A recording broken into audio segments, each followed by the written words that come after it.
Do you think, well, first off, I think that it would be wise to get a lawyer on the behalf of, you can have somebody potentially represent you if somebody tried to sue. Mm-hmm. Are you one of the lawyers that may represent someone if let's just say we did register this and someone said, well, if this is infringe upon mine, would you say, I know somebody you can connect with to represent you, or how would you handle that? Well, the way I typically handle it is in the beginning, I try to settle matters so they don't go to litigation.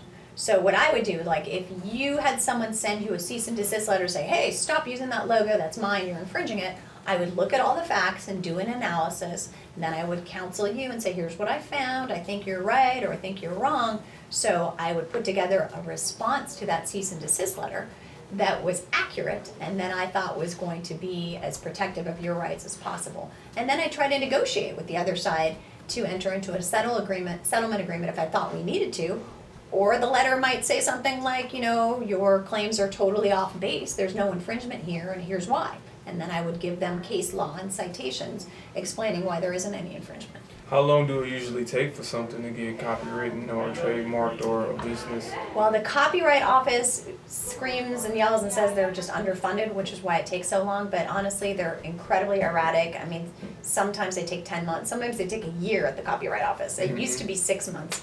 The Trademark Office takes about 6 months to register a copyright from start to a trademark from start to finish if you're already using the trademark. But if you're not using it yet, it takes longer. The first step in trademarking is what? What do I do now? The first step is really to have someone like me research your trademark and to see what other trademarks are out there already that might be likely to cause confusion with your trademark. Because I don't want you stepping on someone else's toes and getting in some hot water before you even launch your business. So I would research your trademark for you, and then I would review this trademark search report and let you know if there are any other marks that I think you should be concerned about that might prevent you from obtaining a registration, or worse, that might sue you if you start to use that trademark.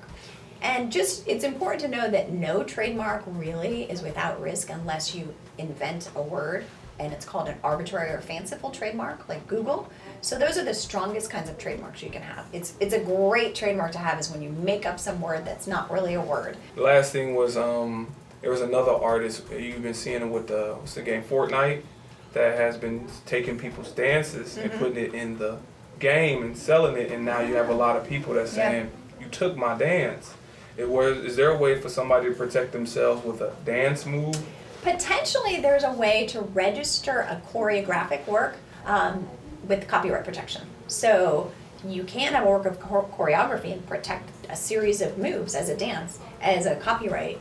So that would be the advice I would give someone who was who was a choreographer, is to register their copyright for the dance.